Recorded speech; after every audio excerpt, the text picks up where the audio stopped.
Welcome back. Welcome back to your island of stability in the tempest-tossed sea of bullshit. This is our first show of Rational Man, National Edition. For those of you who are confused and thought our premiere episode was the first show, let me explain. We started with show 0 as a tip o' the hat to the math and science geeks who form the backbone of our demographic. Also, I guess, an apology to those same geeks who still insist that the decade isn't over until midnight on New Year's Eve of this year. Yes, that's right. That's what I said.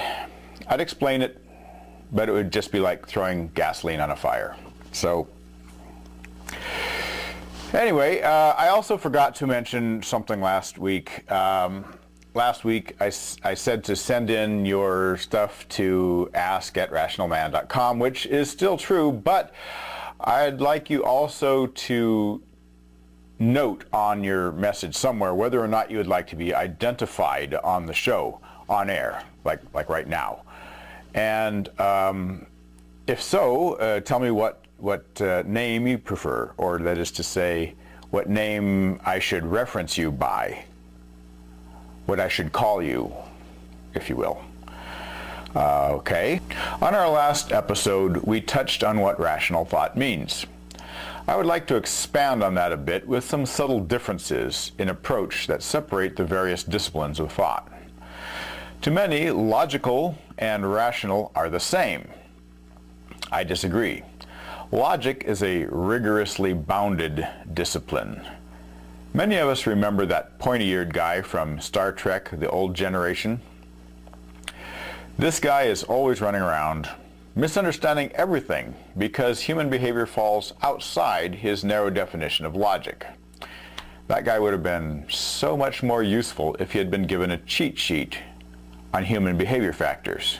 A quick clip from what it might have been like if the Vulcan on Star Trek Old Guys had a cheat sheet. We'll play the original version first.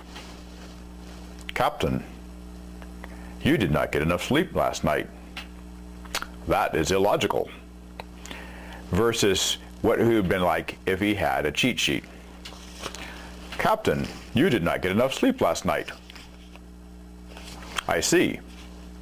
The need for ponfar is very strong in your race. Therefore, the bags under your eyes is a logical trade-off for the fulfillment of this need. And then he carries on, you see. Well, it wouldn't help necessarily in that situation because who cares if Vulcans understand human ponfar? But trust me, if you go back and look through the episodes, it would have come in handy. Okay, in our own time and space, now, here, I will read to you a puzzle that I swiped out of a local newspaper that I believe will help point out the subtle differences between logical and rational. The difference is, of course, imaginary.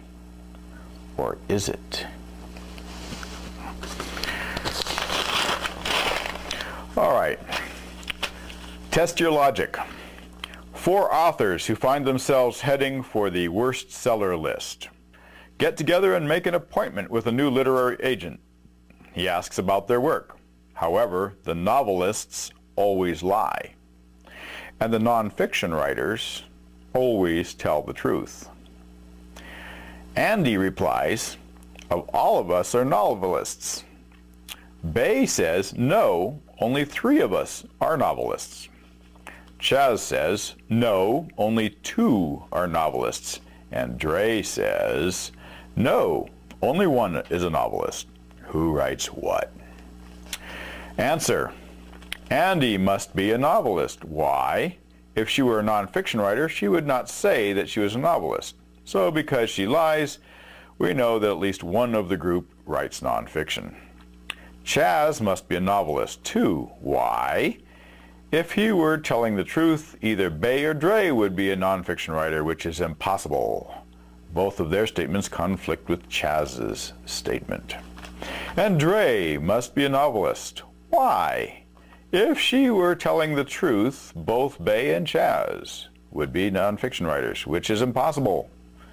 Each of their statements conflicts with Dre's statement, so Bay is the one who writes nonfiction.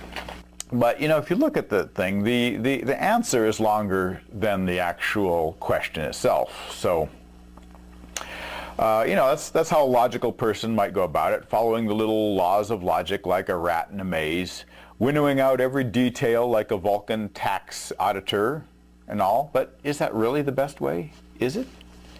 A rational person might look at it like this.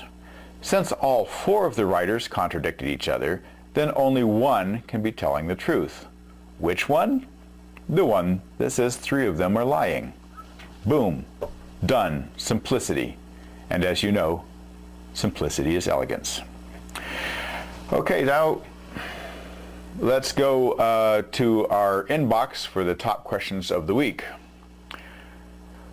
What are those objects on your desk? This is a mouse. And of the other two objects, one is a puzzle, which opens a gateway straight to hell. And the other is a movie prop. All right, next. I was welding on my car the other day when suddenly my bathrobe caught fire. I got to thinking, wasn't there a law that says such things have to be fireproof? Yeah, I think there was. I think there was a law, something like that, quite some time ago. But I think it only applies to children's pajamas. So obviously the logical answer would be to wear child's pajamas whenever you weld. Okay.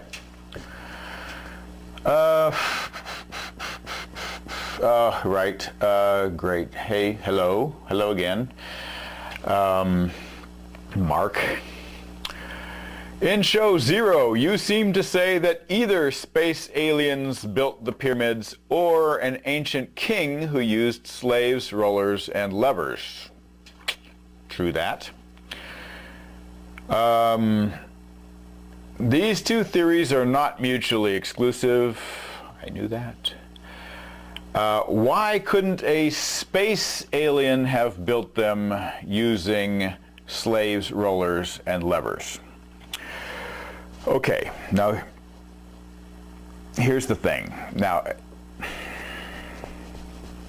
when you're right, you're right. Next, moving right along. In your last show, you made fun of the Big Bang Theory. What do you propose, that is, what do I propose to you people, what do I propose that would fit Occam's razor better? Okay, now that is a big, big question. And I would love to go over it, but it's a very long, lengthy, and you know, I'd just have to devote a whole show to only that by itself, maybe a special or something, which I might. But for now, instead, I will refer to another great big tool in our logic kit, the one called Gursky's Law, or more specifically, Gursky's Corollary. Gursky's Law states that if something cannot possibly be right, then it is wrong. Now, this is a very simple law, but scientists from string theory to cosmology ignore it whenever possible. It's not their fault. Science runs on money, and money runs towards bullshit. Anyway, Gursky's Corollary states, if your theory depends on something that cannot possibly be right, then your theory is wrong. Okay, and the Big Bang is guilty of violating this corollary in about at least 6 places. Anyway, remember, get your questions in for next week. And as always, our email address, ask@rationalmanshow.com, and specify whether you want me to identify you or not. Okay? And by the way, that website is going to be really bitchin' almost any time now. Just any day now. So until then, we'll see ya.